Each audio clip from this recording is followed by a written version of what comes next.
Bonsoir tout le monde, chers étudiants, chères étudiantes. Aujourd'hui, je vais vous expliquer l'ère pré-industrielle, du néolithique à la révolution industrielle. Les faits économiques qui précèdent la révolution industrielle sont présentés généralement à travers trois principales périodes: la révolution néolithique, l'Antiquité et le Moyen Âge. Voici ce schéma. La préhistoire, c'est une période qui va de l'apparition de l'homme jusqu'à l'invention de l'écriture. Et l'Antiquité, elle commence par l'invention de l'écriture et se termine par la chute de l'Empire romain. Et le Moyen Âge commence par la chute de l'Empire romain jusqu'à la découverte de l'Amérique. Commençons par la révolution néolithique. Le paléolithique, c'est la première période et la plus longue période. Durant cette période, la société humaine ne produit pas encore sa nourriture. Les hommes et les femmes sont des nomades chasseurs et cueilleurs. En mésolithique, du grec méso, qui signifie milieu, durant cette période, la chasse et la pêche et la cueillette furent les principaux moyens d'acquisition de la nourriture.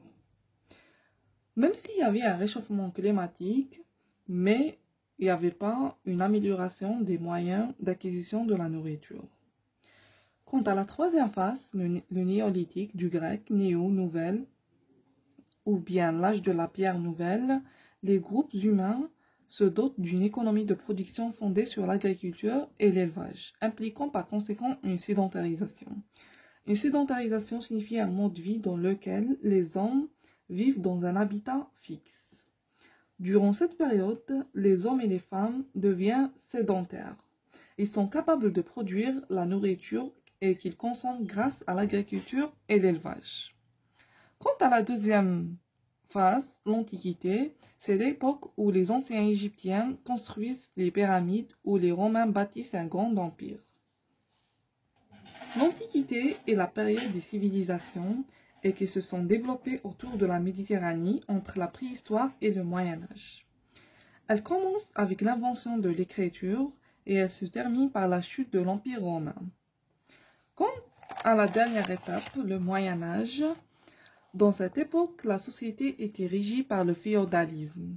Dans ce système féodal, le pouvoir royal et celui de l'Église se renforcent. Le roi gouverne, mais les seigneurs ont le pouvoir sur leur territoire. Elle se caractérise par un système de pensée fondé sur la foi religieuse et défini par l'Église chrétienne. Mais il y avait une expansion de l'islam, car le commerce de billets de l'islam était florissant.